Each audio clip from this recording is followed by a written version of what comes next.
Bonjour à tous, alors aujourd'hui je suis très contente de vous retrouver pour une vidéo FAQ puisque pour être tout à fait franche je n'avais pas énormément d'idées de vidéos, donc je vous ai demandé si une FAQ vous plairait et surtout si vous aviez des questions.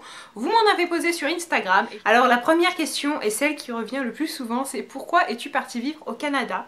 Alors en fait je suis partie ici pour mes études, c'est-à-dire qu'après le bac j'ai voulu faire mes études à l'étranger et j'ai choisi le Canada. Je connaissais déjà quelques personnes qui étaient ici, puis vraiment leur expérience semblait très très bonne et très bénéfique.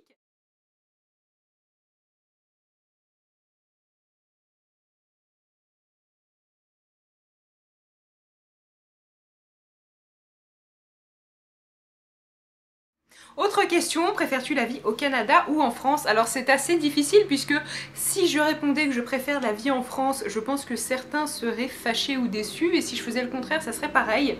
Honnêtement, je ne pense pas qu'il y ait de préférence à avoir, juste chaque pays a ses avantages et ses inconvénients.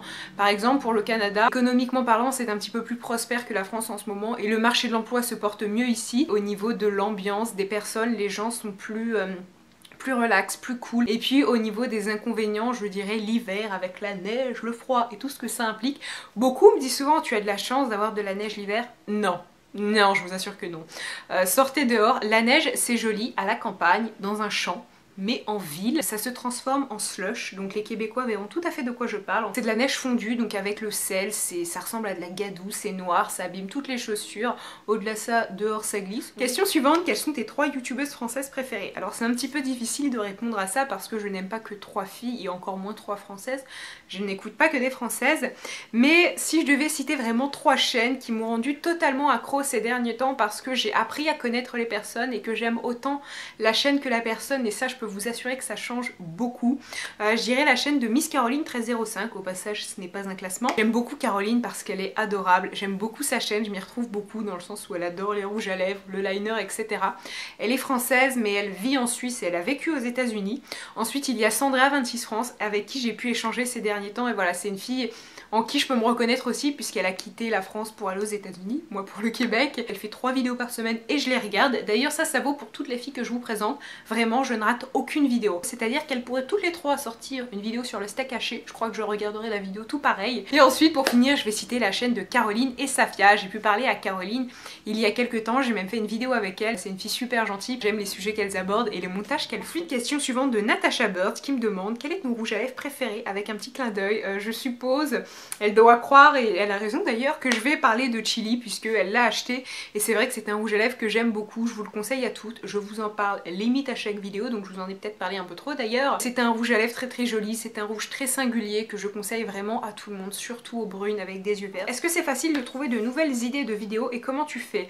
Alors c'est facile oui et non, il y a vraiment des semaines où j'ai beaucoup d'inspiration et d'autres pas du tout. Mais en général, moi l'inspiration vient quand je suis dans mon lit à 3 h du matin, donc je prends mon iPhone et dans ce cas-là je note pour ne pas les oublier parce que parfois je ne les note pas, mais dans ce cas je me réveille, je me fais oh, j'avais une super idée mais impossible de la retrouver. Où as-tu grandi en France? Alors j'ai grandi dans une petite ville du Val d'Oise qui s'appelle Écouen, donc en région parisienne, une ville où je garde d'excellents souvenirs. Question suivante, quel est ton plus grand rêve? Alors je n'ai pas de plus grand rêve dans le sens où tout simplement si je passe une vie en étant heureuse, ça m'ira tout à fait. Je pense que dès lors qu'on est heureux, ça englobe un maximum de choses, c'est-à-dire le bonheur de nos proches, un travail qui nous plaît, une santé, etc. Autre question, comment tes parents ont réagi quand tu as voulu partir au Canada? Alors mes parents me regardent d'ailleurs, donc bonjour papa, bonjour maman, mais comment ils ont réagi? Bien, je crois, oui, enfin, j'ai pas le souvenir, bon ma mère a pleuré lorsqu'elle m'a lâché à l'aéroport, mais sinon je crois que ça allait. Je pense que les parents ont tendance à se dire tant que l'enfant n'est pas parti, rien n'est fait. C'est-à-dire que pour ma part, je suis un petit peu partie, je peux pas dire sur un coup de tête, mais ça s'est fait assez vite. J'ai commencé à en parler en septembre et même pas 9 mois après, j'étais plus là. Penses-tu retourner en France après tes études ou tu vas rester vivre au Canada toute ta vie? Alors je ne peux pas dire que je vais rester au Canada toute ma vie parce que je n'en ai vraiment aucune idée, je ne sais pas d'ailleurs si je vais vivre toute ma vie en France, voilà, je ne sais vraiment pas.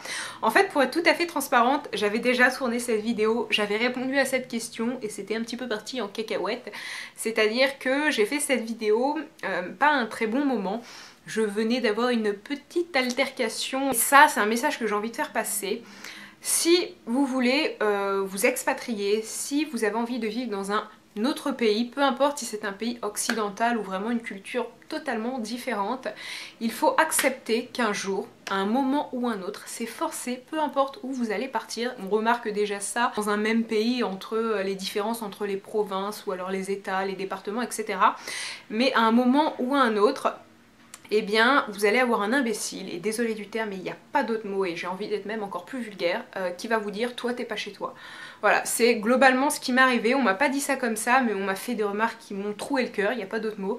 C'est un peu bizarre comme image mais voilà, on m'a troué le cœur. C'est pas la première fois que ça m'arrive, c'était la deuxième. Devant tout le monde on m'a mis la honte et j'ai pleuré. Voilà, j'ai pleuré comme une gamine, j'ai 22 ans. Quand on vous fait ce genre de remarques, vous êtes quelque part, vous y êtes bien, vous êtes heureux, vous avez l'impression d'être chez vous, voilà, que lorsqu'on vous demande d'où tu viens, bah, tu réponds que je viens de Montréal, et qu'à un moment, une personne bête vous fait comprendre que bah non, t'es pas d'ici, bah, je peux vous assurer que voilà, ça vous fait très mal. Ce qui est sûr, c'est que je vais rester au Canada encore pour un petit moment, puisque j'ai fait toutes mes études ici. Aimes-tu le Canada, tout simplement? Alors oui, j'aime le Canada, sinon je pense que je serais partie il y a quand même pas mal de temps. Es-tu mariée? Alors non, je ne suis pas mariée. As-tu un copain? As-tu des enfants? Depuis combien de temps es-tu avec ton compagnon et habites-tu avec lui?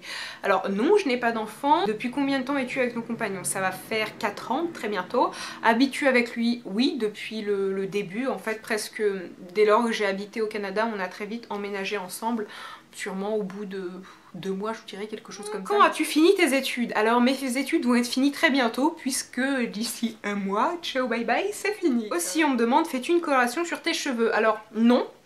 Mais là vous allez peut-être voir des reflets, c'est-à-dire que ce côté est un petit peu plus clair que celui-ci, c'est normal, c'est tout simplement parce que j'ai la fenêtre qui est là et donc le soleil qui tombe sur mes cheveux. C'est absolument pas une coloration. J'avais fait une coloration, enfin un gloss, donc c'est absolument pas aussi nocif, c'est sans ammoniac, etc. Ça rend juste le cheveu plus doux avec quelques reflets, mais depuis je l'ai totalement perdu. Je suis allée chez ma coiffeuse il y a pas longtemps et voilà, elle m'a dit que c'était totalement parti.